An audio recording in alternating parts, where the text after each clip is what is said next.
अजीब आदमी है। यहां से दो सोचें हैं, एक तो मनफी सोच है जो हम सब सोचते हैं, नालायक है, बेकार है, फजूल है, किसी काम का नहीं है। लेकिन अक्लमंद, जिनको अल्लाह ने अक्लमंद कहा है, वह उलाइका हुम उलुल अलबाब,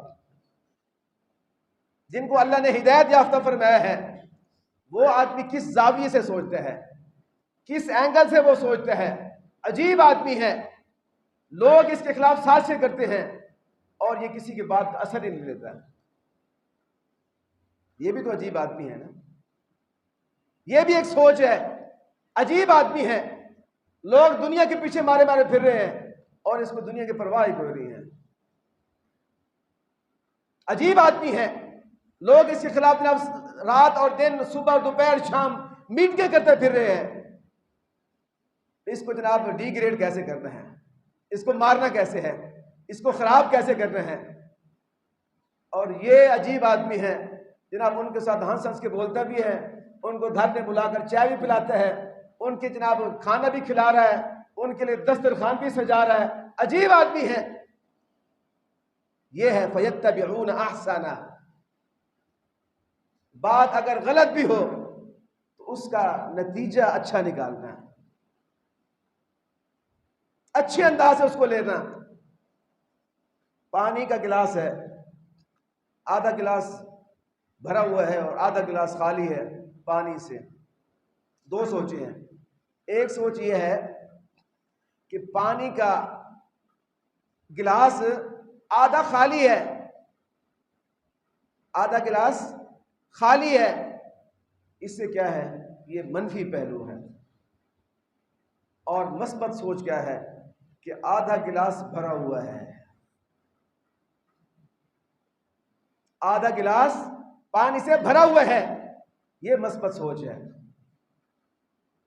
ये मनफी सोच किसी के इशारे को देखकर, किसी के छोटे जुमले को बुनियाद बनाकर और किसी के जनाब होंठ को हिलाता देखकर, किसी के हाथ की हथेली को उठता देखकर वो बेचारा कस्में उठाता फिर रहा है फिर अल्लाह के बंदे, जो आपने समझा है बात ये नहीं थी।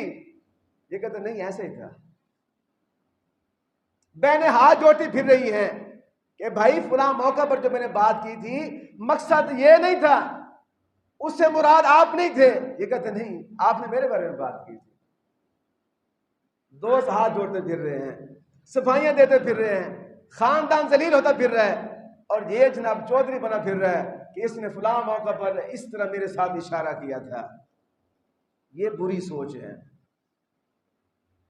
और इस बुरी सोच को अपने दिलो दिमाग के अंदर डालकर हफ्ते बर्बाद किए, महीने जिंदगी के बर्बाद किए, सालों बर्बाद किए, हत्ता कि सारी जिंदगी इस टेंशन में गुजार दी कि फुला मौका पर इसने मेरे साथ यूं किया था, हालांकि कुछ भी नहीं किया था।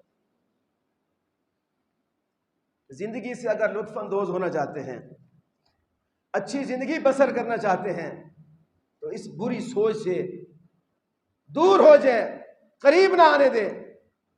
और किसी मौका पर बिल्कुल साफ वाजे शफाफ अल्फाज के अंदर कोई आदमी आपके खिलाफ कोई बात भी कर रहा है तो आप उस टेंशन को खत्म करने के लिए बड़ा आसान सा तरीका है, फयत्तबिऊन अहसना। उसका कोई पॉजिटिव पहलू निकालें, मस्बत पहलू निकालें और उसको दिमाग से दूर कर दें। आपके खिलाफ साजिशें करने वाला वो हैरान और परेशान होता फिर रहे कि मैं फुला मौका पर इसके खिलाफ ऐसे किया, फुला मौका पर मैंने इसके खिलाफ ये बात की, फुला मजलिस में मैंने ये कहा। और ये जनाब अपनी जिंदगी में इतना खुश है कि उसका दुश्मन देख देख कर परेशान हो रहा है कि मैं तो उसको गिराना चाहता था और तो ये तो बिल्कुल थोड़ा सा हिला भी नहीं है। तीसरी बात जिससे हमने परहेज करना है और वो है बुरी दोस्ती, बुरी सोसाइटी, बुरा माहौल। हम बड़े अच्छे होते हैं, हमारी औलाद, हमारे बच्चे बड़े अच्छे होते हैं, हमारा ख़ानदान बड़ा अच्छा होता है, वालिदैन बड़े अच्छे होते हैं, वालिदैन की तरबियत बड़ी अच्छी होती है, हमारे ख़ानदान का माहौल बड़ा अच्छा होता है। लेकिन अपने गले के अंदर हम मुसीबत डाल लेते हैं और वो मुसीबत हमें थाने तक भी लेकर जाती है। वो मुसीबत हमें भरी मजलिस के अंदर बेइज्जत भी करवाती है। वो मुसीबत